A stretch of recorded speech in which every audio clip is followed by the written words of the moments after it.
Hi, welcome to the final podcast of Canberra Survivor, Season 1. Um, how do you start these things? I'm not really good at it.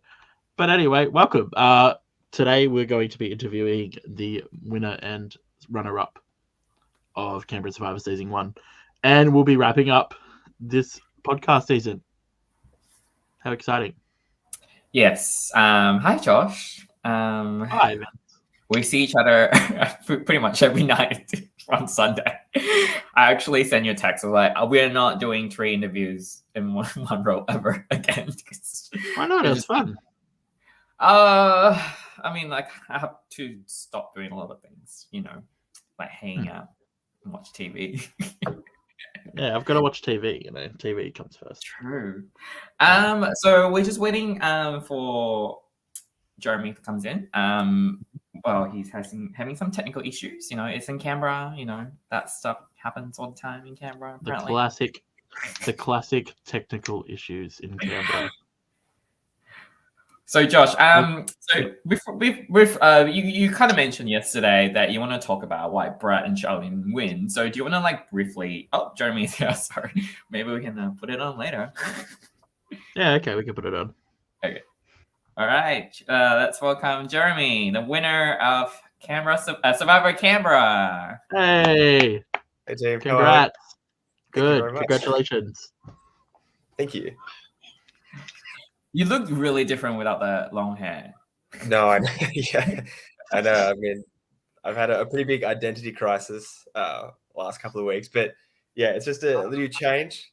That's all it is. So why the CD mustache? Just changing career as well, if you know what I mean. I recently got into the fire brigade, and so my hello haircut, and so I've got a requirement to as like every firefighter has to fill the seedy mustache kind of duty, right? Like that's what it's all about. So yeah. So Vince, hit us up for some questions for Jeremy. Oh, me. Okay, Jeremy. Yeah. Okay, so you have a really interesting journey from the beginning, obviously, being the potential first boot and like to winning the whole game. What like looking back, like how, like, can you tell us like what you think about your journey, like the whole experience to you? Yeah, right. So yeah, I think Survivor is a game that you don't know what to expect really, but you can have a bit of a strategy, right? And so I didn't know what to expect. I knew what I wanted to try and achieve, and that was to go under the radar, be underestimated as early as possible. So sure enough, I thought I was doing okay. Comes to the first vote, and it's a tie between Emily and I, and I'm just like, oh no. So that initially didn't quite work, did it? So yeah, my journey wasn't exactly how I planned it to be. Quite frantic on the chopping block early. So reflection upon that, I think there was a pretty key moment where it was like this idea that Janine and I had a really like tight bond relationship and a connection before the game even started. So because of that was just like this kind of comment that threw out, then just caught like fire, like it blew up. So that meant that I was on the chopping block. Did it blow up my game initially? I think so. Like it made me in a position I really didn't want to be in. So my experience was frantic. I had to do a lot of damage control from that point onward. I think finding some really good alliances early on in Brad, and then particularly Aston and I were working together, and then sort of Alex and I were talking. So finding some pretty core members to help me out, get out of that hot zone, and survive. Jeremy, do you sorry. That's right. So like obviously we're talking to Liv yesterday. Yes. And clearly did you watch Survivor before you went through that big like 2020 sort of run, or were you oblivious to it completely? Not necessarily oblivious. I was sort of here and there episodes, like spots of like Aussie Survivor came up, whilst you're watching TV. So was my experience in the game quite extensive? Not quite. Liv and I, as she mentioned, went through that big marathon of watching as many episodes and as many seasons as possible in the lead up. So, and I was kind of thinking to myself, is this going to help me? Is this some research that I could probably get under my belt beforehand? And I thought it would. I thought it would be like this massive revelation where I'd understand, I'd be a student of the game. But I found myself, even with that knowledge, I was well and truly like inadequate in my knowledge. Like some of the references that, like you've got like the major massive fans like the Doms, the Bens, and even Brad's, like they're just rattling off these like references and situations in games. So the Survivor game that I thought I knew about was what I'd sort of tried to go into the game, but it was just, it was nothing compared to those guys. They were just unbelievable. Do you think you're on the same level with them now that after a year and winning, having the time? Yeah, look, having the time and understanding has improved my knowledge base, well and truly, and just being able to see the mechanics of the game, understanding a little bit about it. Would I say that I'm like at their level? No, not even close. But tell you what, it's a good way to learn, and you learn pretty quick in those the pretty compressed format of the game. Jeremy, can I circle back to the first tribal you go to? Do you think being forced to play that early sort of set yourself up to be more proactive in like securing alliances and, that's one of the reasons to propel you forwards in the game? Yeah, absolutely. That is definitely a catalyst behind what was trying to be quite an easy adjustment into the game. It was just straight off on the mark. There was a moment where we'd come back from that challenge and a group of 4 went off to the water well. And then there was another 4 that stayed at camp, and that just bang, it triggered and it was on. There were conversations flying out everywhere. So for me, that was a huge factor in beginning the game straight away. My mind had to be switched on. Yes, I could sense fatigue coming in toward the back end of like the whole game. And I was probably a little bit more spaced out than I thought I would be in the sense of like my cognitive ability. But yeah, it was definitely a big way to begin the game. And, initially just, it started off quite quickly. Yeah. Tailing onto that sort of thing as well. Like clearly you went to most of the tribals this season, I believe. Yeah. All but one. All but one. Yeah. So do you want to like give us like a rundown of like, obviously you played like 2 days of Survivor compared to some people who played 1. Right. Do you feel like that obviously helped as well in the merge part?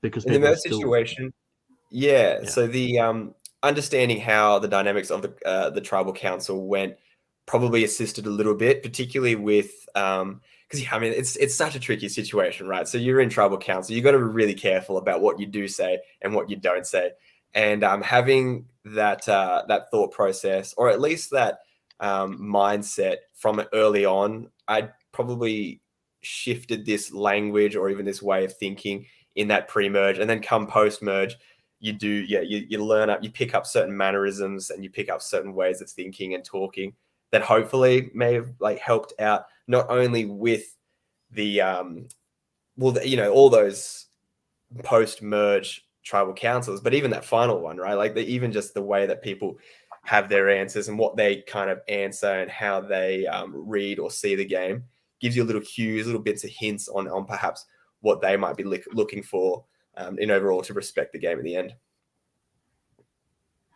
Yeah. Do you have a question, Josh? No, you go. Oh, okay. So you have another sort of sticky situation come to post swap where you and Rose are basically on the firing line.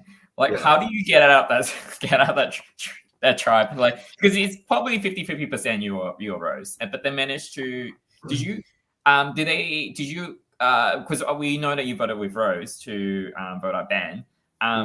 Were you at any point willing to throw her under the bus at all, and willing to switch your vote to make sure it's not 2-2-2?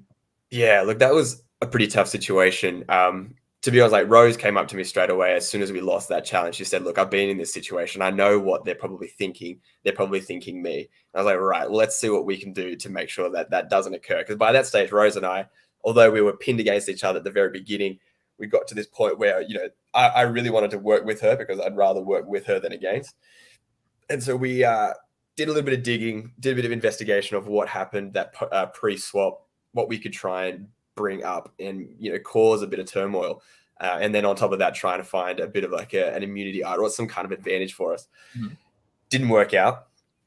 We go to tribal council, ends up being a 2-2-2. I reflected upon this throughout the game, and I even reflected upon it in my final tribal council reflection, saying that if I had played that better or was a bit more smart in that circumstance, I should have put technically a vote on Rose, and that would have meant it would go from a 2-2-1 to a 3-2-1, and 2-2-2 and 3-2-1. So that was probably a better move for me. I was sure enough that we'd convince Keegan to put a vote on Ben. I didn't want that. I was desperate for this situation. I didn't want to ruin it by putting a vote on Rose in a circumstance that we could actually get Ben. I would have walked away, probably burning bridges with, well and truly with, Rose, but also burning bridges with complete, like all the Gadali. They would have looked at me and said, "What are you doing? Like, you're voting out Rose. You're voting out like the Gadali tribe. That's not, that's not very nice." So I did consider it.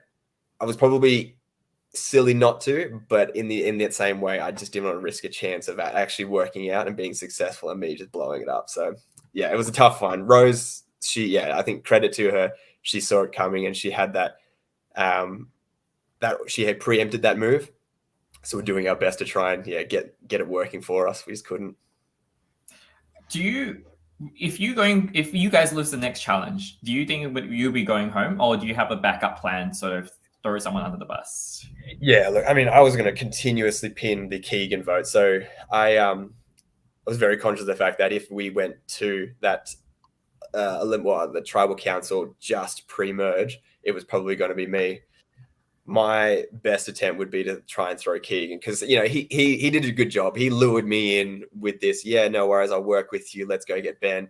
And then he just sold me up the river exactly how he should have. So he was very convincing in his argument, and he stayed firm with his old Bimbiang. So as such, I probably would have driven that narrative.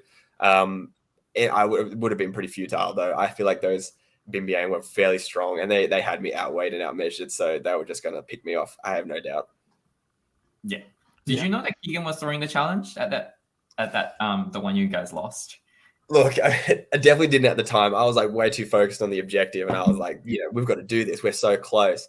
But after that, I was thinking, what do we know about Keegan? Like, he's great at physical challenges. He's better at like throwing, and he's also a strategic master. So you put all those elements together, he probably would have knocked them over if those little tins if he tried.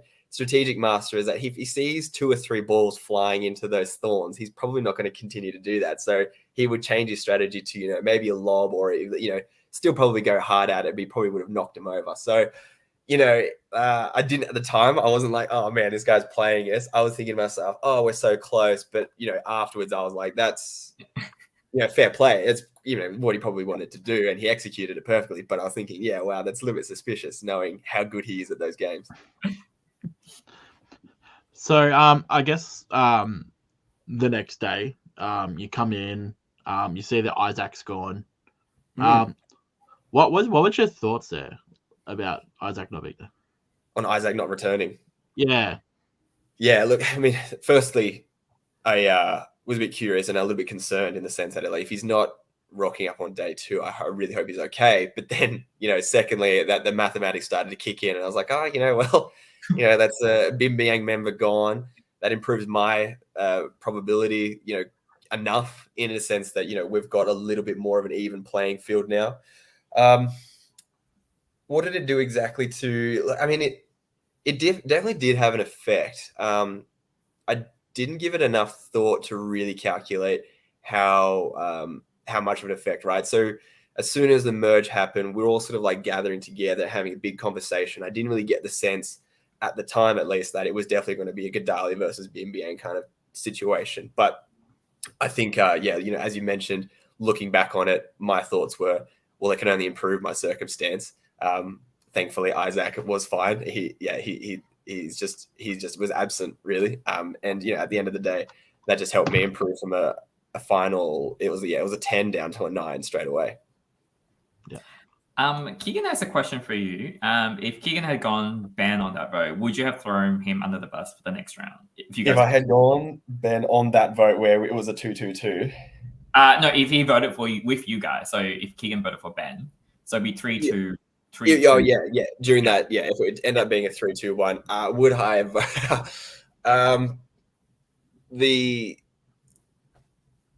I think the correct answer right now is yes. I should have gone after Keegan and thrown him under the bus, only because I know how dangerous he is. But I think the inexperienced player that I was, like, at that circumstance, I would have said, oh, cool, like Keegan and I would be able to go pretty far in this game, if we bounce off each other, like him and his amazing ability at winning immunity, and then at least me being like a little bit of eyes and ears for him around camp. So yeah, I think the right answer is that I should, if that worked out for us, to go after Keegan, but I think I probably would have gone with him. It wouldn't have been the best move for me because he would have crunched me in every other way. But yeah, hopefully that satisfies Keegan's. And then we coming to the next part. Jeremy buttering up egos again. Yeah.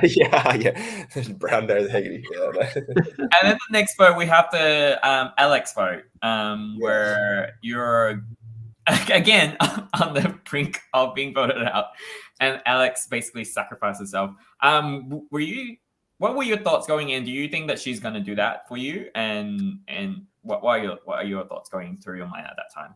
Yeah, look, I mean, first of all, like absolutely incredible scenes, and amazing from Alex, phenomenal game player. And at that point in time, I was just in complete shock of what had occurred. So my journey through that particular sort of point in time was her and I working together to try and find this immunity idol. I'd gone for this desperate search to at least give us a chance or a lifeline, because being 2-2 in that sort of I don't know what you call that, a split tribal, if you can label it that. But yeah, it was a pretty tough situation for her and I to be in, particularly that Ben had that individual immunity. When it was all being read out, I thought I saw the writing on the wall. I thought I knew exactly what was going on. I was like, look, I'm gone. Fair play to everybody. Like, I can't do anything, to get Ben out so he's safe. Charlene and I are going to be, drawing rocks together. And so, fair enough. Alex just says my name and it's all done. And see you later, Jeremy. And I was reaching for my torch at that point in time. Like, I thought, yeah, that's fair enough. And, I wasn't at all disappointed necessarily in that. I think it was just a pretty tough situation. What can you do? And then Alex says, she can't decide and she doesn't want to pick me because of our relationship and our friendship and our connection at that point. So she decides that she will accept the rock and go home, which is just completely mind-blowing. Like, unbelievable test of character. And she just came out with this, she was the white knight. She saved my game by literally falling on a sword. So shock was definitely an emotion. Probably a little bit of, I'm not necessarily guilt. Guilt isn't maybe like a strange word to use that word, but I was unsure that the right thing was occurring. I wasn't walking away from that situation being like the person that should have gone home went home, and that, I somehow survived that situation. Like, that was the closest you could ever probably become to getting voted out for that not to occur. So that didn't feel exactly right. But, gracious as you could possibly be in that game. And yeah, Alex, what a queen. Did you what be like, stop, Alex, it's fine, I can go, you can stay? Have you? Yeah, but that's the thing. Like, I didn't, and you can visibly see that, and like You're like, it's okay, you could go, it's fine, I'll stay here. Yeah, exactly. You're like, oh, Alex, are you sure? Yeah. But I definitely should have said something. I didn't quite make sense of it at the time as well, because I have never been, viewing Survivor. I'd never been in that situation where someone's safe because of individual immunity. Two people are safe because they've drawn votes, or they've tied votes. And then so what remains is a person who inevitably has to pick a rock, and you can't walk away from there, not someone going home. So not quite understanding that. Then the conversation happening in front of me where Alex is quite torn, a lot of emotion coming out there, and then her to saying, I'll go home. I should have said something. I should be like, Alex, just before you do that, I want you to understand exactly what this means to me and how well you're doing in this game. So I didn't say anything. Do I regret that? Yes, definitely. I should have been a little bit more open about that whole circumstance, but the shock of the whole event kind of took me back a little bit, and I just didn't understand necessarily, like, in this game where lie and you cheat and you backstab, you've got this right in front of me where someone's doing the exact opposite to save my game, which is remarkable. Yeah, since that she sacrificed herself to jury with Dom Voyagers. Yeah, no, exactly. And then, exactly. And she has to hang out with Dom. So exactly, that alone, like, that just takes the situation from like, oh yeah, that's not too bad. Like, bang, just like, wow. I hope for Alex's sake, Dom had his t-shirt on. I think, look, at Ponderosa. I hope. Knowing Dom, I think he definitely would have, but knowing Alex, she would have made sure of that. That's for sure. So we get to the final 6 from that point. Yes. We've got obviously Keegan goes out on the other tribe. So we've got the final 6 challenge. This one's interesting actually because it essentially pretty much says Brad's gonna win. Everyone thinks Brad's gonna win. Everyone thinks Brad's gonna in the bag. Yeah. And obviously further down the line, you disagree with that. But what was your thoughts at that moment? Were you like, everyone else is agreeing Brad, maybe I should get him out here? Or was it just like, I still need him as a number? Or yeah, isn't that funny, right? Because this is touchy subjects you're talking about. Yeah, sweet. So yeah, touchy subjects comes out. Brad is voted most likely to win. Here I am aligning myself with most likely to win. Not a 1,000 IQ move, but at that point in time, my game, I think, was quite true to staying aligned with him. And that was because both him and I had worked so well. And it was like this, it was a very strange mutual connection where there was even a point where him and I barely spoke, particularly that pre-merge. But as soon as we met up together, we didn't really even have a massive conversation. We sort of looked at each other, gave that reassurance nod, being like, you're good. Yep, you're good. And then we just kind of, pockets of information came up. We expressed that. And then we walked away from that conversation, kind of knowing each other where we're about. I don't think turning my back on that would have been the best move at that point in time. Was I thinking, completely straight and correctly there? Probably not. But what I was thinking was that I've got this alliance member who is just phenomenally upfront and honest with me. He's way more beneficial to me right now than taking him out of the game. Well, I mean, even going against him, I wouldn't even be able to say I'll be able to take him out, but I would probably found it hard to take him out, and he probably would have got me eventually, but I definitely wasn't in the position to try and fight him in that circumstance. And going with him only meant that by the time, Ben went on his amazing streak, by the time Ben had slipped up, it was kind of him and I versus Ben. So we just had a little bit more numbers with us. So it ended up being quite advantageous to have a Brad that was very close to me working with me as opposed to against. Yeah, even about that vote as well. So that's like the final 6 vote. How are we able to swing Brendan across? Like, you don't actually see you and Brendan's like relationship build throughout much of this season. Yeah, right. Yeah, I mean, that's kind of funny because a lot of those sort of small conversations don't really pop up in front of the camera, which is fair enough because it's resources wise you can't picture you can't grab all of that. So what you probably didn't see in the background was probably Brendan and I just, it was kind of like, for lack of a better term, just like broing out a little bit. Like we all just kind of just had quite a funny, quippy kind of relationship where he would say something kind of funny and I would like look at him and kind of acknowledge that and have a kind of a bit of a laugh and a giggle. And then I would kind of do the same. And then we talk a little bit about strategy and where we were. But I think it was mostly a lighthearted, friendly conversation that we mostly had. And therefore we got to know each other and we sort of figured, well, I mean, you're a pretty cool guy. And then I guess he looked at me and as if like, well, yeah, I guess I can trust you. You're being honest with me. And I was definitely at the time. So at the end of the day, what you didn't see was just like a pretty mutual bond where him and I just kind of got pretty friendly just through light banter and a bit of chit chat. And then next thing you know, we've got, a very strong alliance with Brendan because, he sort of played the middle very well. So having the conversations with him became quite easy. He was very open to these strategic conversations. He knew what position he needed to be in between the two. So he was like, yeah, I'm happy to have a conversation with you. I ended up having some couple of good ones. Even Brad and I, with Brendan at the same time, had a chat. And yeah, and I guess we just sort of trusted each other at that point in time, which is, Yeah. Thank you, Brendan. So he sort of becomes like pivotal in, I guess, like the final 5 as well. And this is where I was very confused on why nobody picked him up.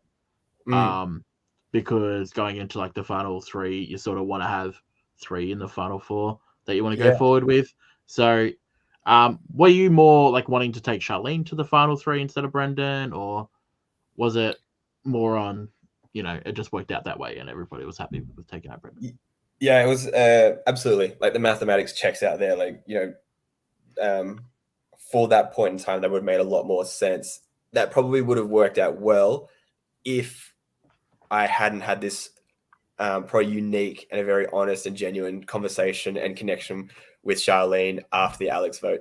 So, her and I were kind of against each other. She was Bimbiang and, and I was Gadalian. So as such, we're kind of pinning against each other.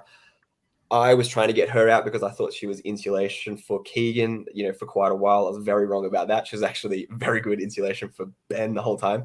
And so there came to a point in time where both her and I had a very, very open and frank discussion about, who we are and what we want to do in this game.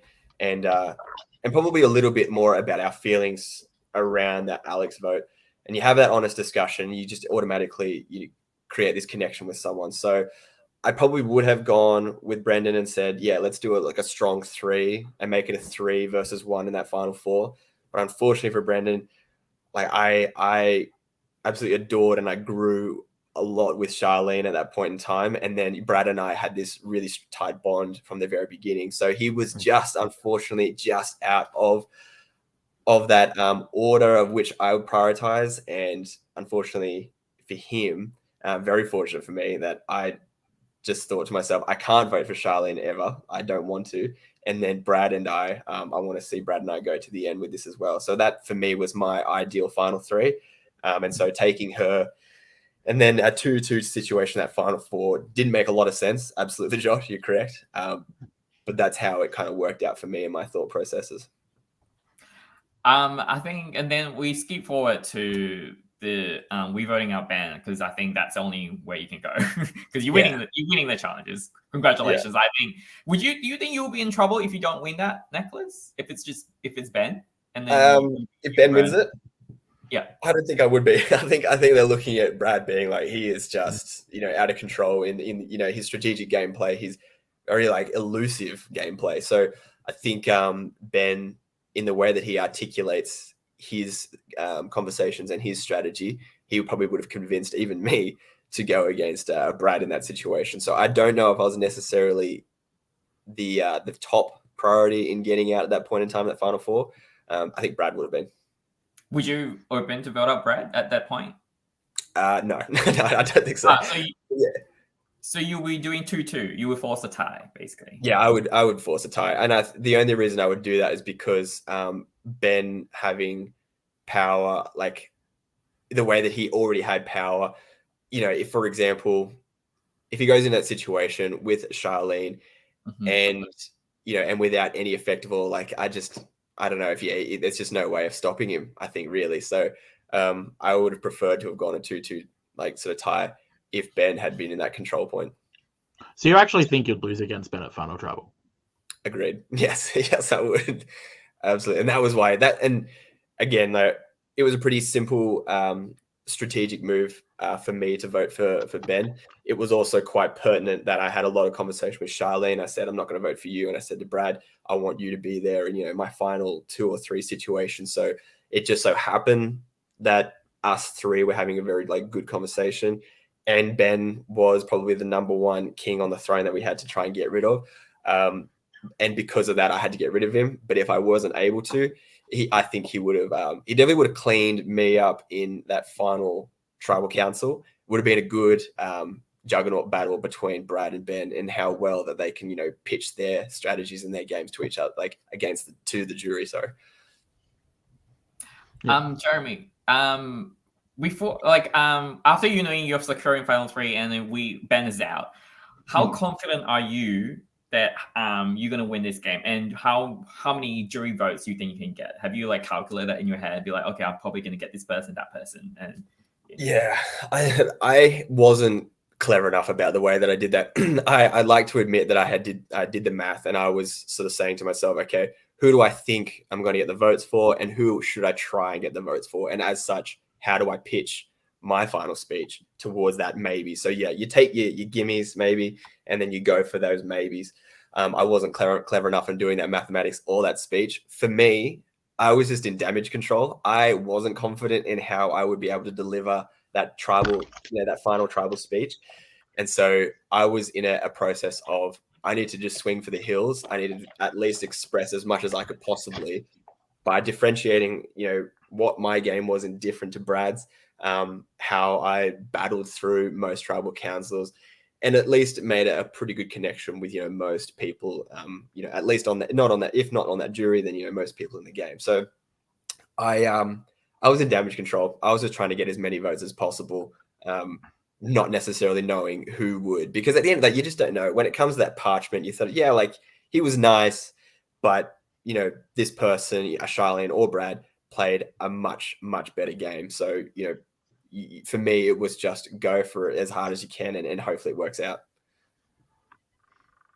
So I guess we should talk about your final trouble. Yeah, sure. And to be honest, it was when I was watching it, I'm like, oh yeah, he's won. Oh, I could, yeah. You could tell just by the way that you like conducted yourself at the final tribal, and like how many people's ego you butted. Like, you butted up everyone. You butted up everyone in that final tribal.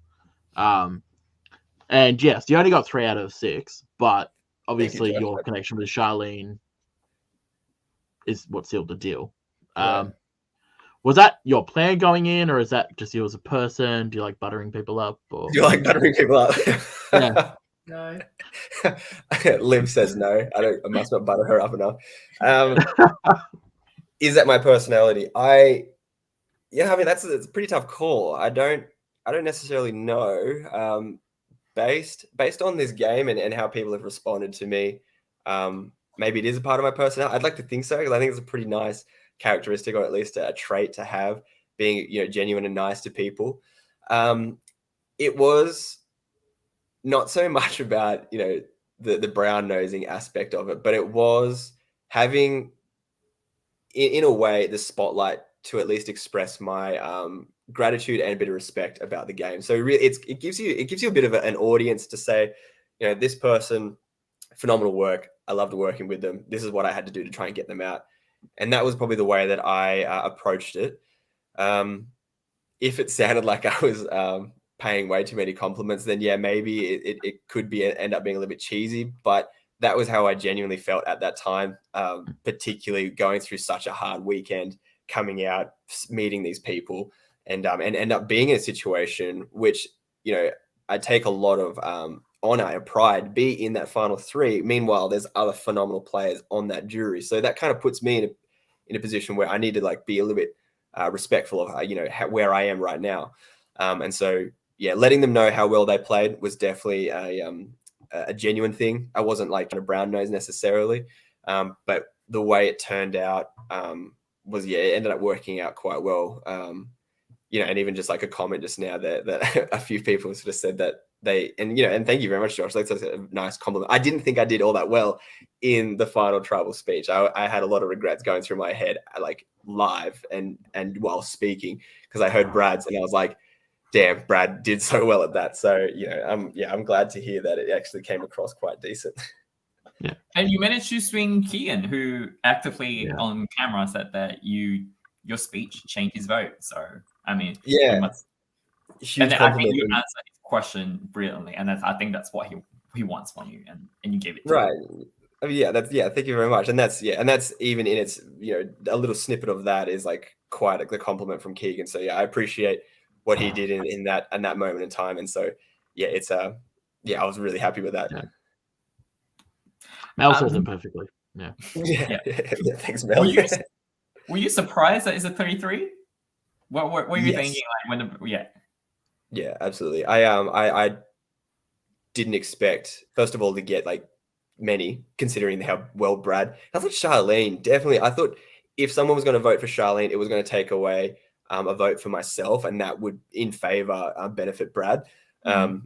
And so with Brad's best case scenario is that he gets the votes that he deserved and gets them however many that amounted to be, and then Charlene and I fight for the remainder kind of thing, and that just means that Brad would inevitably get the majority. So I wasn't expecting as many as I did. Definitely not expecting a tie, and definitely not expecting that final cast from Charlene. That's the sealer. Were you not expecting Charlene voted for you to win? Because when they announced Charlene's the final juror, I was like, oh yeah, Jeremy won. Sorry. Oh really? You see, you're better at this than I am. That's for sure. I was thinking. Look, I mean, I know that Charlene and I became like really, really close and like very good friends. Just even like in probably about maybe 4 or 5 hours just before that event actually occurred. But it became, for me, it came down to, do you like this person, like Jeremy? Like he might be nice, that he's okay. And then you've got like Brad on the other hand, who's played a fantastic game. So, it just depends on how you perceive that moment in what you think or who you think deserves to win that game. And so at that point in time, I thought it was going to go Brad's way. Just, Brad deserved it, I thought. But in that sense, I think the way that Charlene had that control at the very end and that power and her ability to take the game in her own hands was quite poetic. So and I appreciate that as well. Yeah, I want to talk about Keegan and your answer with Keegan a little bit. So essentially, you're talking to Keegan about why he should have taken you out earlier on instead of taking out Rose, and that was like sort of main part of the question that the answer that you gave. So from a super fan point of view, I think a lot of super fans like appreciate that type of move where it's like you're telling them what they've done wrong, and it sort of like it helps people, I think, in a way see what they've done wrong in their game. And it sort of clarifies and gives their game an ending, I guess. Did you think of that at all? I'm assuming not, but like to be honest with you, I had an idea to address Keegan and like to have that moment where, as I said, when you have that final speech, you don't get interrupted. I mean, well, if you're lucky enough, you don't get interrupted, and you have this moment where everybody's listening and all eyes on you. So I really wanted to address Keegan directly about that because I believe that. I really believe that, and if he got rid of me, he probably would have found a much simpler and easier path towards the end there. So I wasn't necessarily thinking about, what's the what would a super fan do, or what are the super fans going to appreciate here, or or how do I play this, how do I play this game beyond having this discussion or at least an answer for Keegan here. But I had that thought in my head just a little bit before that final tribal council. I was like, I really want to address Keegan on this, and I had missed that opportunity in my opening speech, and I should have done it at that point in time. And so I said to myself, when Keegan comes and addresses me next, and I'm glad that he did, and I'm glad that he even gave me an opportunity to speak this or express this opinion of mine. As soon as he said something to me, I was like, this is where I'm going to address it. And I really wanted to, just purely because I think if roles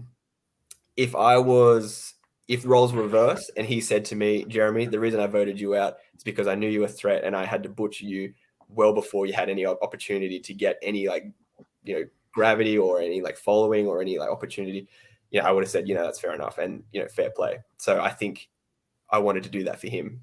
And I mean, he's just a fantastic player at the end of the day. So telling him that he did something wrong is actually it's a pretty rare moment, right? Yeah. Jeremy, I want to ask you a question. Now that you won Survivor Canberra, would you open to try out other sort of Melbourne Survivor, Vegas Survivor, or are you open to coming back for All Stars? I mean, we'll talk about All Stars for just completed one season, but I'm just wondering where your head's at. Yeah, I feel like you're casting to All Stars for sure. I reckon you're pretty keen for that season, right? Look, I'm open. Absolutely. I think it'd be quite a fun experience. Hence the haircut. Hopefully people, I'll have to get another different haircut just to try and change my appearance. But at the end of the day, I really enjoyed my time there. And, all credits and thanks to Dan and Liv for being able to put on that weekend and all that, the crew to help out. So I had the opportunity. I really enjoyed it. I definitely do it again. Come All Stars. Hopefully I get the invite from Dan. We'll see how that goes. And then, furthermore, I'm happy to be a part of the community. It's been pretty fun. And even I was with Josh helping film season 2, and that was cool. And I got to know so many more people. So I want to continue fulfilling, whatever duty I can in this community. And if that means I get to play again, cool. I would like to. What did you win? What did you win in season 1? Cash prize. Yeah, cash money. Cash money. And also I got a bit of merchandise and memorabilia in my top drawer. I kept a bit of Survivor memorabilia from the season 1. I got to keep the flag, and I also kept this. I don't know if you can read that in reverse. Oh, cool.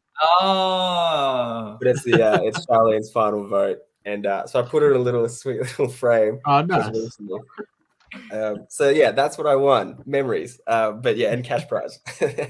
So I've been asking everyone in the merge, who would you choose out of this cast to come back? You've got you can choose two females and 2 males from this cast. Who would you want to see? Yeah, who would you want to see come back? Yeah. In another season? Yeah. Definitely Alex. If the way that she instinctively played the game, I think was really refreshing. So I'd love to see her come back. Does it have to be post merge? Because I would. It doesn't matter. It could be anywhere. I think Carlene's ability, she only was able to scratch the surface, but I think being able to see her go through a full post-merge situation would have been pretty thrilling. I think I want to see her come out. Actually, there's some pretty strong candidates for that. Like Rose is a good shout. Charlene's definitely a good candidate, but I'd say my top 2 would be Alex and Carlene. And Aston for the 2 for the one of the males. Aston was just an absolute king. The way he controlled that game at the beginning was scary, and that's what freaked me out. I was like, this guy is just too good. Aston definitely would be the other male, and I probably go with Keegan again. Keegan, no doubt, we'll see him again around of his abilities to pop up where he needs to be. And then say again. He will show up in Brisbane or Sydney. Yeah, exactly. Wherever Keegan needs, wherever we need Keegan to be, he will be there. And I think only because I just probably just enjoy watching him play, and he's got a really good mind for it. And even from a game player, but also a commentator, his commentary of the game is quite interesting. I had opportunity to hang out with him and listen to him a little bit during season 2 filming, and he's interesting. Really good guy, really good brain for it. So I'd probably just see those are my 4, I'd say, to answer your question, Josh. Yeah, cool. Yep. Cool. We have Brad living in the waiting room. Do you have any last question for Jeremy, Josh? I am done. Okay. Thanks for coming, Jeremy. Thanks, Jeremy. Congratulations on your win. Thank you very much. Hopefully, I can see you back on the screen again. Yeah, look, I look forward to it. Maybe you can teach us some things. Look, I'll do my best to try to teach something. I'm probably not a very good tutor, but I will do my best. But thank you so much for having me, guys. This is really fun, and thank you for your time and commitment. You've definitely made this a lot more real and a lot more entertaining with this podcast. That's really cool. I appreciate it. Thank you. Thank you, Jeremy. Thank you. Thanks, Jeremy. Bye. All right, we have Brad was waiting in your room. Here comes Brad. Hey. Welcome. Can you hear us? Can you hear me? The audio's not that great. We've got the lag. That's cool. My headphones. He must live near Carlene. Yeah, actually, they might do. Give me 2 seconds, sorry. Yeah.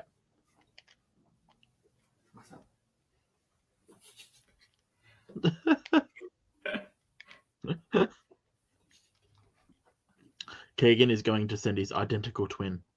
Keegan is saying Digger Twin to play.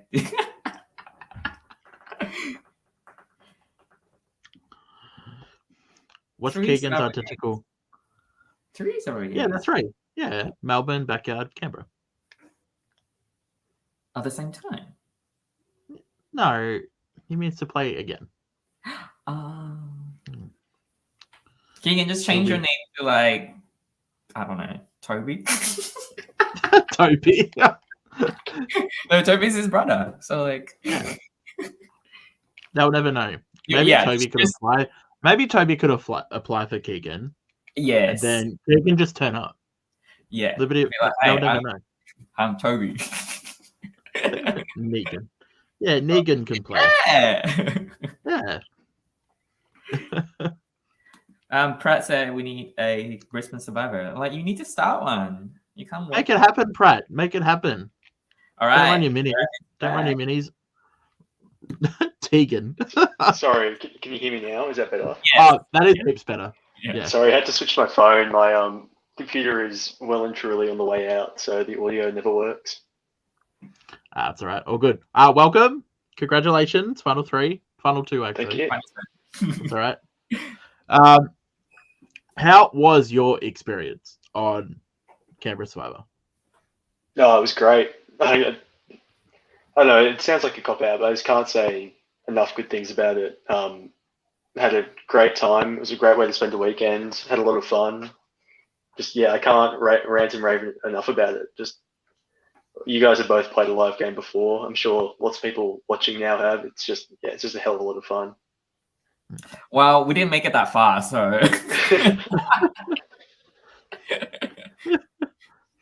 We're better on crew. That's true. More efficient. So we get into the game. There's 16 people. You've got your tribe's already pre-made. What was your first thought on your tribe? Did you think, oh, we're going to be horrible and lose all these challenges like it did? No, Or I thought did I thought we win everything. Janine won that first reward, and I was like, oh, this is easy. We're gonna do great. And then that didn't happen. So Did you know anybody going in, looking around? I knew Ben through, we played in Org, we played 2 different seasons of it, so I knew of Ben, and I think I had played 1 mini with him. So I knew him, but not very well. But no one else. I hadn't even heard of anyone else really, so it was all very fresh. How did you find the seat? How do you apply for this season? Where do you see the application form? Is it? I played online games before, and someone who knew Dan, said to, "Hey, I've got a friend in Canberra who's running a game. You should apply." So I did, and yeah, one thing led to another. Wow. There you go. So you get into your tribe. You've got, I guess your tribe. Who did you vibe with first? Was there an instant connection with someone, or were you just trying to feel the waters when you started?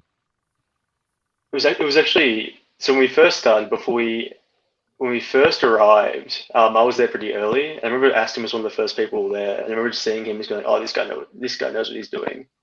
It's like that immediate. I kind of want to work with this guy. I think he's solid. Other than that, it was testing the waters. Before that very first challenge, or after the first challenge, before the first community challenge, we're just sitting in a circle in the world's most awkward conversation, because you don't know whether you do strategy chat, you don't know whether you do social chat. There weren't really any immediate vibes, if that makes sense. It was all, I think everyone on the tribe was very easy to talk to, very easy to get along with, so it was kind of hard to choose favorites. Yeah. Did you So obviously, like you've played a lot of Survivor and watched a lot of Survivor as well. Did you have like an itch just to like start strategizing straight away? Were you like quite annoyed that nobody was, or I don't know if annoyed was the right word. I was scared that if I didn't start strategizing straight away, other people would. But you worry, like you're hyper paranoid, right? That if you're the first one to start talking, then you're going to be voted out as like the guy who starts talking about voting people out day dot. But you're worried if you don't talk. It was just that worry. Like I was immediately in paranoia mode. Cheers. Also, at the same time, you're trying to actually get to know these people who you're going to be spending the next 2 days with. Yeah. Can you talk me through the first few votes? Because I think you're always been safe in the first few votes. I don't think you were in like any trouble until you hit like the post match. Like, can you talk to us like what your strategy in the first few votes? So that very first vote was kind of all up in the air. So the initial, I'm sure you've heard by now that before it didn't make it to camera, but Jeremy and Janine had played a games night together, and that immediately came to the front. So that just became the easy go-to vote for one of them. But then it was revealed. So obviously, when we broke off into two groups arbitrarily, the name that got floated was Jeremy, with myself, Rose, Aston, and Dom at the Waterwell. Obviously, the other four were talking about a different name because it was just two groups randomly. And then it came to light that Emily and Rose knew each other, and that's what Aston said. So that vote immediately devolved into what was going to be a clear Jeremy vote into Emily's name got floated by Aston, and basically he went around and he pulled me aside about a minute before we walked to tribal council, said the vote's on Emily. So I said, oh, well, cool, I guess that's where I'll vote. I think obviously it was Jeremy knew it was him or Emily, so he went that way. But like that first vote was just there were a million names all over the place, whether it was Dom's name was thrown out at some point because of the challenge performance thing, even though Dom and I actually got a point, so we didn't do the worst. I mean, his whale was hopeless. His whale was. We did get a point. We only got 3 points in the tribe, and our duo did get a point. So I think, but no, even when I was in that losing duo, my name didn't come up. So I think I was one of the 2 people that round whose names weren't floated. So I was pretty happy with that. But then obviously it went to a tie vote because there were 3 names out. Then it tied again, and the name which I voted with went home, and that was pretty good because she found the idol. So that the first vote really kind of set the stage for that tribe because everything kind of went crazy. Then obviously the next vote, Alex was the target because she'd mentioned that the game was hard and it just seemed like the easy consensus vote. Then she found the idol, and Rose knew it was her, was the alternate, so she whispered Janine's name to everyone, and Janine, unfortunately, it felt like we had no other option. Yeah. Back to like that vote too. Like, was there another name out other than Rose's name? Was Janine the actual other name that was being said, or? I didn't think there was another name. Like, I think it was literally just everyone was voting for Alex except for Alex was voting for Rose. Mm-hmm. I hadn't heard anything else. Janine's name hadn't come up. I think it was just like I'd wanted to work with Rose because it felt like Rose is quite clever, and that was like a vibe she was putting off. So also like I wanted to work with Janine as well, but when Rose whispered Janine's name, it just became, well, she's made eye contact with 2 other people at least. So yeah. And then the next vote, you guys flipped and brought up Aston, which is part of your core in the beginning. What prompted you to make that decision? It was literally, so the first 2 votes, Aston had a lot of control. He was quite dominant. That being said, So yeah, why not flip it? I think it worked out. I think Jeremy had the same thought process as I did. I think he felt quite comfortable with Aston personally, but he also understood that this guy is in control of the game. So I think we each independently came to that conclusion. And then Rose as well, obviously, her and Aston were going at each other for ages. And Alex as well. I didn't have much of a conversation with Alex about that. I was supposed to flip Dom. I didn't speak to Dom about flipping on Aston at all. Yes. You left out. Yeah. Was that intentional? But no, yeah, it was. So there were two reasons for that. The first most important reason is because I didn't think Dom would flip. Yeah, I think Dom's quite a loyal player, and he was quite tight with Aston. So I didn't think he would flip, so I just didn't see the point. And the second thing is I thought a 4-2 vote would be funner. Like, no offense, no one has thought that a unanimous vote isn't as fun for the cameras, so I didn't want to go with it. We love a fun vote. We love a fun vote. Dom just being left out of everything. Do you do damage control when you go back with Dom? Like, yeah, I did damage control on the walk back. Yeah, like immediately after Aston went, I said to Dom, I'll explain. Yeah. And then, yeah, I think we buried it pretty well. He understood it. I think he appreciated it from a gameplay point of view. Aston definitely appreciated it from a gameplay point of view. So yeah. So I think that was really. Yeah, I would ask Mel's question, but I don't know if it'll trigger you.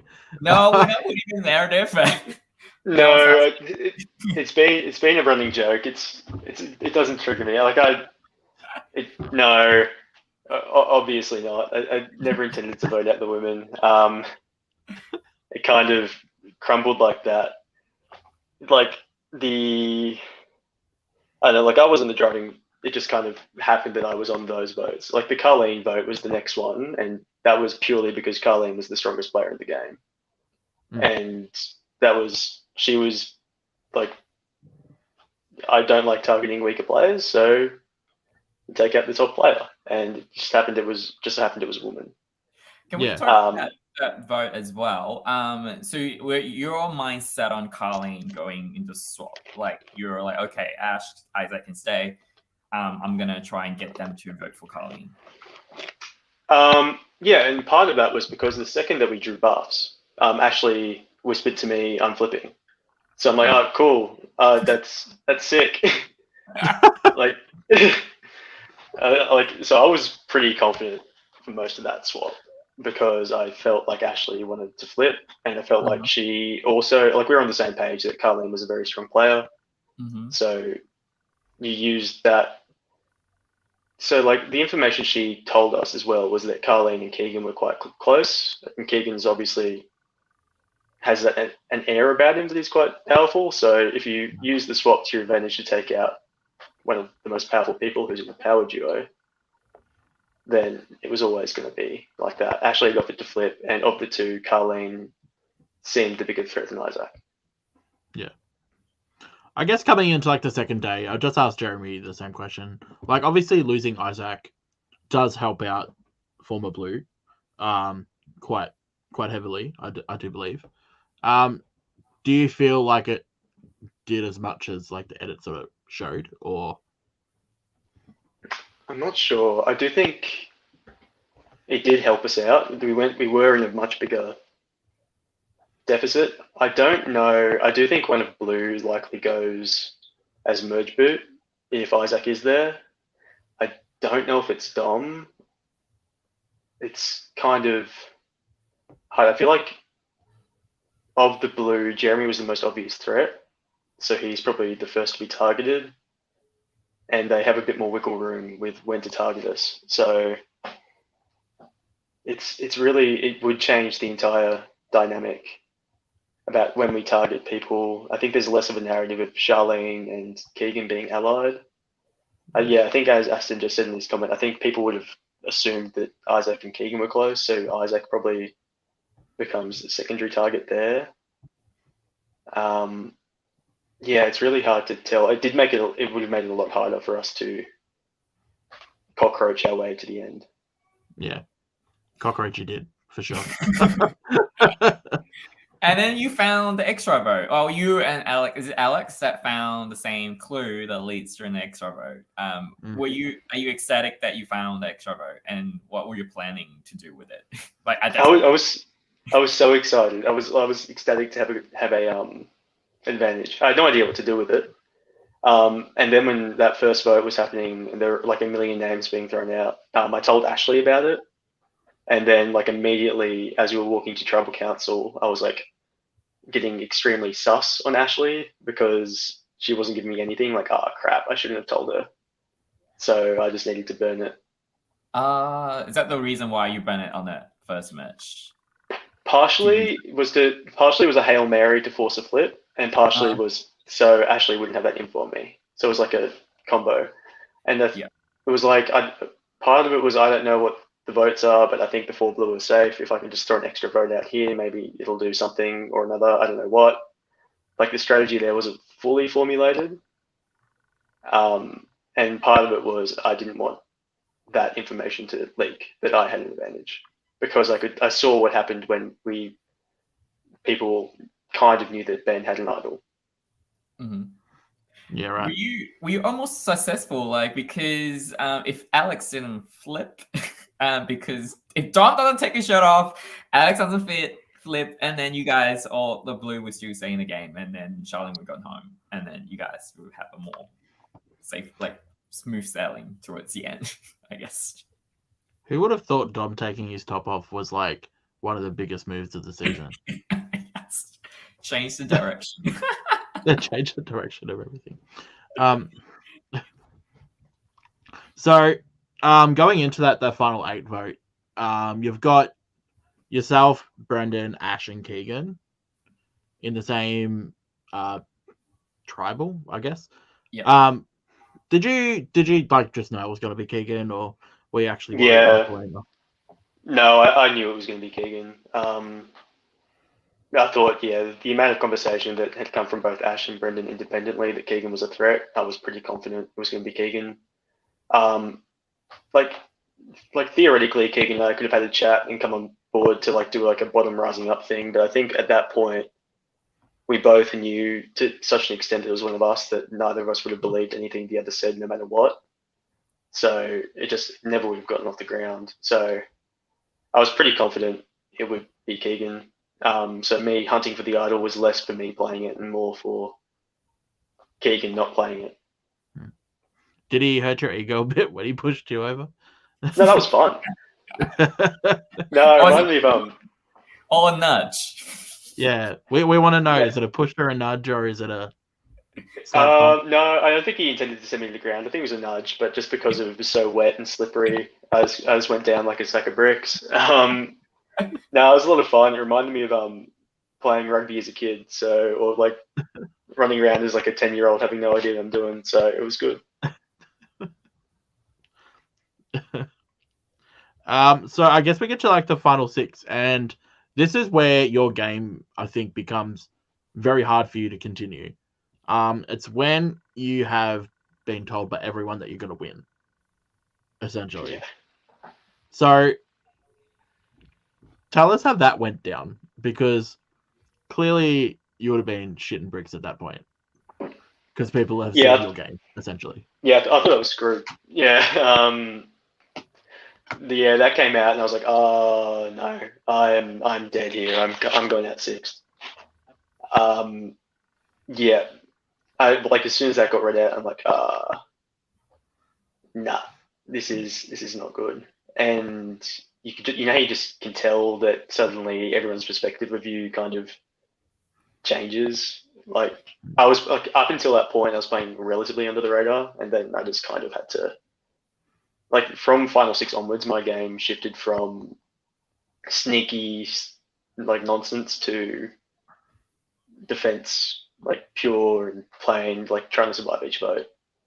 But I do think that like getting Ashley out, I do think worked really well. I think the split on me and Jeremy, the 3-2-1, I love the 3-2-1 vote. That was like I think Hoppo made a good move there. in part, it was a good move for me. I think he was trying to play the middle, and he did play the middle quite well throughout the game. Like even prior to that, when I think he was trying to play the middle on blue, hence why he flipped originally to us. But no, like I knew as soon as that touchy subjects came out that my working relationship with Ashley was dead, because it's Ashley. She's not gonna. Someone gets voted the most likely to win, like they're dead. She's not gonna leave it. Yeah. So I thought I was gonna go home at final 6, and then I didn't. Yeah, that was like sort of defining move for you, because you managed to get out that scot-free, and then the next one as well, because you're pretty much painted as a big target for now. And then you said that Brendan made the right move to take out Ash, but then he got voted out the next. Like, were you intention to? Is that any like? Because were you open to vote out Charlene at that point to keep Brendan? Yeah, I was. Yeah, so I was open. So the way I saw it was that Charlene and Jeremy had a relationship at the final 5, and they'd become quite close. If I had stuck with Brendan and voted for Charlene, it really came down to Jeremy. Really, before the vote, Jeremy was like, "I trust Charlene. I think she's telling us the truth here." And I was like, "I trust Jeremy more than I trust Brendan. I trusted Jeremy more than I trusted anyone in the game." And when he said he trusted Charlene, I'm like, "Yeah, I trust you. Therefore, I trust her." And like I didn't know where to sit with Brendan because he was playing the middle. Like he had told us that he would vote with us at the merge, then he didn't, then he did. So it was kind of hard to ever truly gauge where he was at. While with Jeremy, I knew that Jeremy was my closest ally in the game, and he said that Charlene was good for it. So I'm like, yep, I trust you, therefore I think this is the right play. And obviously I didn't trust Ben. I knew Ben was voting against us. There was like Ben, every conversation Ben and I had, we would make overtures of working together, but it was never, ever any honesty in any of it. I think besides the first vote, Ben voted for you or Jeremy every time. Yeah. Yes, he did. Good old Ben voting the wrong way the whole merge. Did you like see Ben as like a big threat going into the end, like only just because he won the challenges, or was there like more of a social side that potentially may have got him further? Or I think it's a mix of everything. I actually legitimately thought everyone at a certain point was playing about equally well. Like at the final 6, I had no idea who was winning. I had no idea who the front runner was. I saw Ashley as this huge strategic player. I saw Brendan as playing the middle. Like Ben had this amazing like physical game, and he was social to boot. Charlene obviously is amazing. Like her social and strategic game was there. And Jeremy is like the world's most lovable man. And he's also like got this great underdog story, and he's smart. So like I had no idea what anyone was. So even like the final 4, like I knew that Ben. Look, I just wanted Ben out partially because he wanted me out. So every time that Ben was there, he was like the biggest voice for come on, we can't let the Blues make it to the end. So which is why I wanted him out. yeah. So we get obviously to the final tribal, and going into that, did you still think, or did you even think you had a chance of winning it all, or after the final 6, I admittedly thought my chances were pretty good. After that touchy subjects, I thought I had a decent shot. There are a couple of votes I thought I had. I thought I had Ashley's, and I thought I could have Ben's just because he targeted me so much. But I was I didn't know, but I was confident, if that makes sense. Yeah. Like I thought I had a good chance. Before going into the final tribal console, with the final 4, just in case, if you, let's say you win that challenge, you're safe. Who are you going to vote out? Are you going to take? Are you going to take out Jeremy, or are you going to take out Ben at that spot? What's your final 3? Ideal final 3 for you at that point? It's tough. Like I want to say I take out Jeremy, but I don't know if I actually do. Like I don't know if that's just me looking back on it a year later and saying, "Oh yeah, I take out Jeremy at 4. Like that's the correct move." I think part of me would have wanted to, but I don't know if I could have actually done it. Mhm. I think I remember running through it a bit. I was kind of thinking because we did have a similar storyline that we would kind of subtract votes from each other. I do. It's just it's hard. I want to say I'd take Jeremy out, but like I can't say that with certainty whether like emotion would have gotten in the way of that.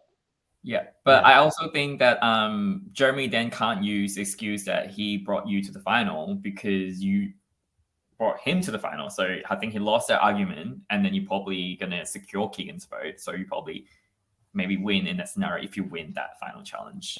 Yeah. I'm assuming that's the case. Yeah, I do think because like what Charlene said, she voted Ben out to get her best friend on the jury in the game. I think I might have used that same kind of logic to take Jeremy out because we were allies. And if I had an ally on there, like it's hard to think back to that moment. But yeah, you're right there as well. I do think if I do take Jeremy, that does might lock in Keegan. Yeah. It's hard to obviously like hypothetical about. Yeah, obviously the anything, benefit of hindsight, I vote out Jeremy because he beats me. Yeah. So. Yeah. Great answer. But like talking about the final tribal, I tried to listen back today. At work.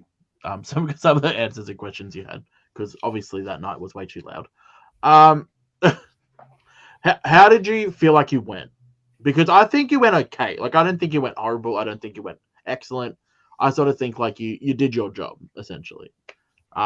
With these answers, do you think you could have done better, or do you think? Yeah, I think I could have done better. Yeah. I do think I answered Brendan's question wrong. There were moves I could have done differently. And I do think I could have answered Keegan a bit better. I thought my opening speech was okay. I thought it was pretty. It was pretty workmanlike. Yeah, I think I did okay. Obviously, I didn't do great. I've thought back on it and like, how could I have won votes over? It was a lot. I have thought back at how I could have won Keegan over. I do think that was the decider a bit. So yeah, I could have done better. I could have explained my game a bit more, kind of taken ownership of some mistakes a bit more, and just tried to play a bit more. But like at the end of the day, I was pretty nervous. So like when you finally get there and you're nervous and all your pre-thinking goes out the window and you kind of just look, rapid I don't fire really speaking. Know that. I don't really know that. But I can imagine.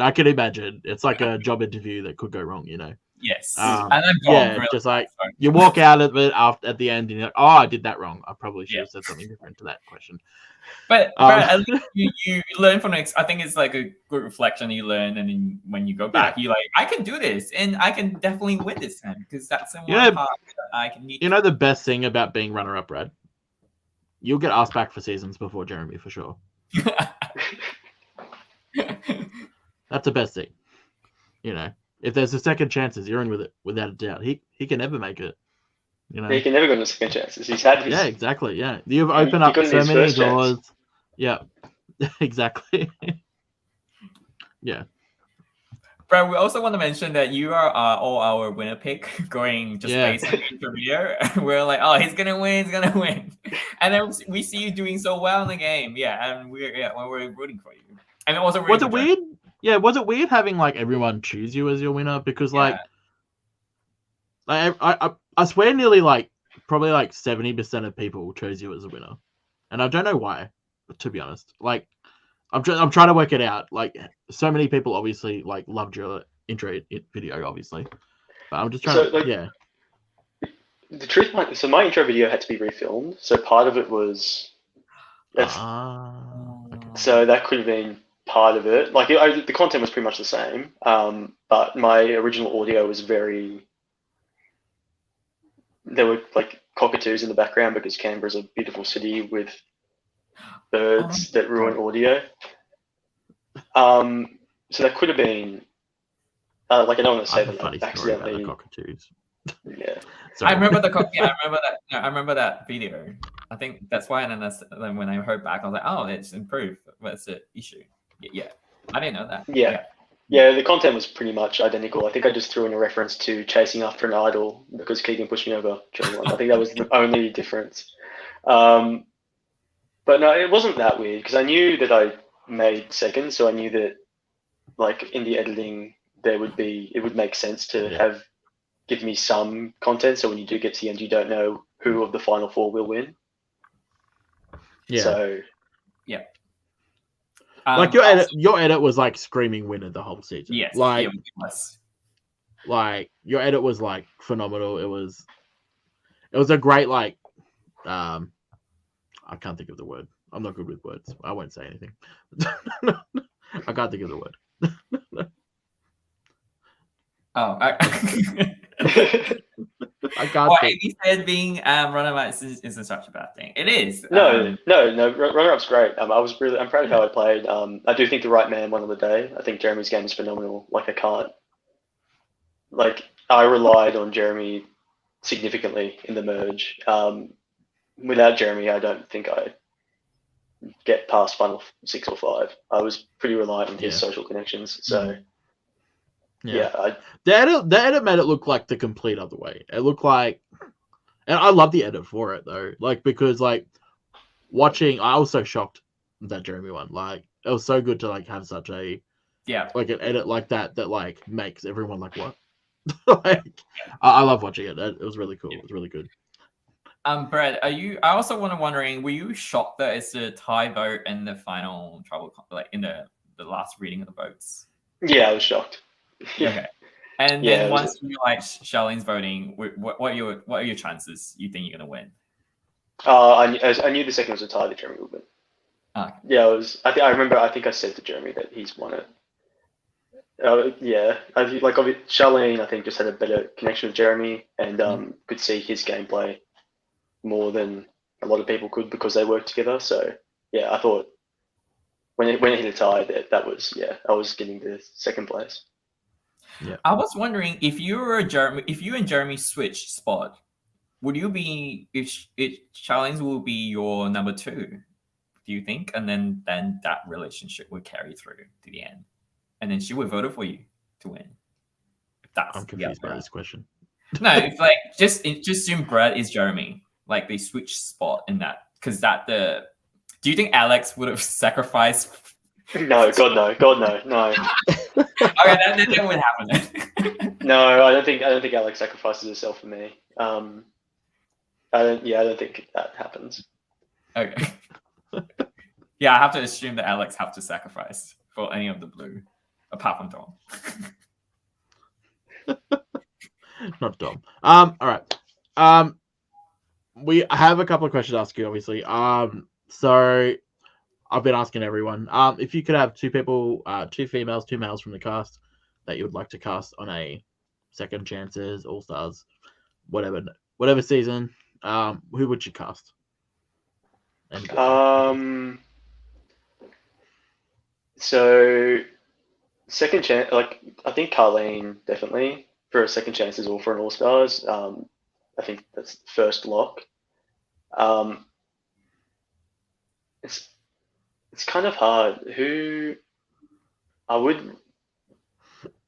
It's hard to think. For the men, I would like to see probably Aston again, just for that. Yeah, that similar kind of big, boisterous gameplay. I thought he was a good narrator as well.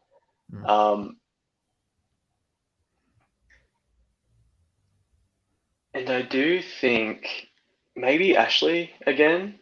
I did think you need someone who's happy to be villainous and do those zesty confessionals. And for a final man, I do think Jeremy won. Bring back Jeremy. You got to do it. He's got a haircut now, so. Yeah, I was thinking that you guys. Maybe we can call him. Yeah, we can call him Brad now. Yeah, and you're the Jeremy. Yeah, Brad's rejoining. It's Brad, hard 'cause sorry, go ahead. I'm saying there's so many people I'd like to see back. It's just whether it's an All Stars or a second chance. It kind of changes the. Yeah. I would say there'd be a second chances before All Stars, but like I'm not too sure though. It really depends. Guys, it's only one season. So. Yeah, no, right. I know. You've got like 5 more seasons before we even think about that. Yeah. But yeah. Brad, maybe you 2030. You might not able to go back to All Stars. You might have to wait for a couple of years. But are you open to play Backyard or Melbourne or any kind of Survivor thing in other interstate? Are you open? Yeah, I'd be open to it. It was a lot of fun. I'd definitely be open to playing it again. I'd be happy to help. Not be open to crewing again. It's just a lot of fun. A lot of fun for a weekend. I can't play as under the radar again, which is a bit of a change it up a bit. But no, I'm definitely open to playing Backyard or Melbourne. See how they go in the interstate. Yeah. Brad, I also have another last question. What's your favorite memory in the game? Like that screamed to you, like when you thought about, oh yeah, that's a good memory. Honestly, probably chasing for that idol, just getting pushed over, running around like idiots. I remember I ran to the beach and like Jeremy came up and we had like all these different plans and I was running around and it was just goofy, fun. There wasn't stress about strategy for a moment. It was just like being a kid having a scavenger hunt. Where was the idol? It was at the old blue camp. It was at the beach. So actually, I think I stepped over it. Oh, really? Oh no. Yeah. And I heard it got washed away. It probably did. Yeah, the entire ground got flooded. Yeah. Well, I guess you didn't need it anyway.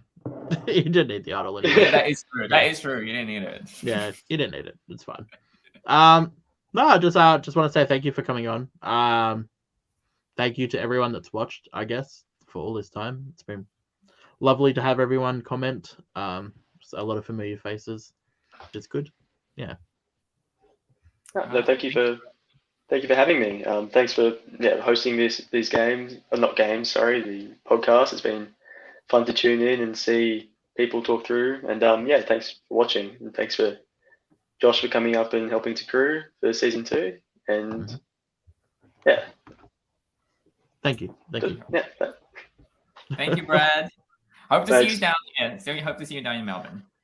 Yeah, I'd love to come help crew for Melbourne as well. So Yeah, awesome. Thank you. We'll take you up on that. thank you. You take my word for it. It's on camera. You have to do it. Yeah. Right. We can play back. Thanks. Replay. Right. Thank you. Bye. Thanks, Brad. So thank you, Janine. Love to see you. Thanks, Janine.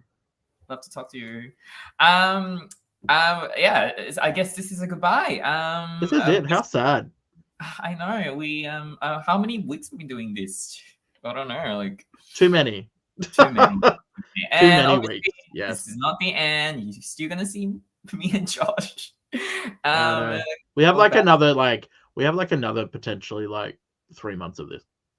Oh my god. I mean, love it.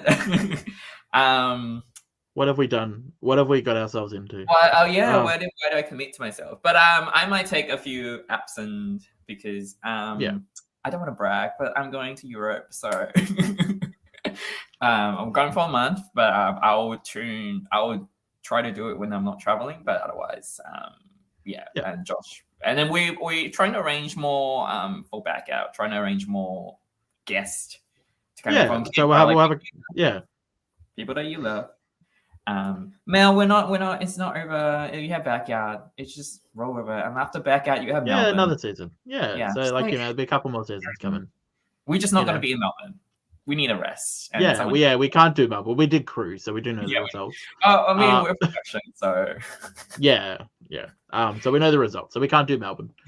Reach out to us if you potentially want to do Melbourne. See if we can work out a team.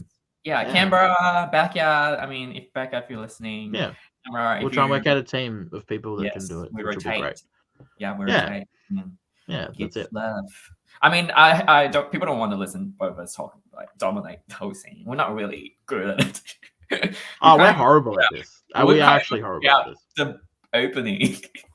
But I want to say a huge thank you to Dan and Liv for letting us podcast this season.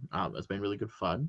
I also want to say thank you to the Live Reality Games podcast as well for letting us use the platform to talk about the live reality games that we have here in Australia. Okay. I feel like sometimes they're underrepresented, so we are trying our hardest to push them out there for everyone. But yeah, I look forward to podcasting about Backyard season 4. So please tune in for that. It looks like it's going to be phenomenal from all of the promos and everything coming out. I am very excited. Yes. Yep. That's it for Survivor Canberra. Then when the new season drop, which is apparently 2024, 2 years from now. I reckon it might be sooner. I just, you can't put out a name like 2 weeks after it's been filmed. No, I just repeat what Dan said. June 2024. With a new host, a new face, more kills, more proposals, more kisses. Mm-hmm. Maybe we can have maybe someone need to ask a different question in Final Trouble that we can turn it into a game, I guess. Yeah. We might have to get the lipstick out for the next season. Oh shit. Yeah. Yep. All right. Thank you, everyone. Thank you, everyone. See you next Thanks, week. Dustin. See you next week. Bye. Bye.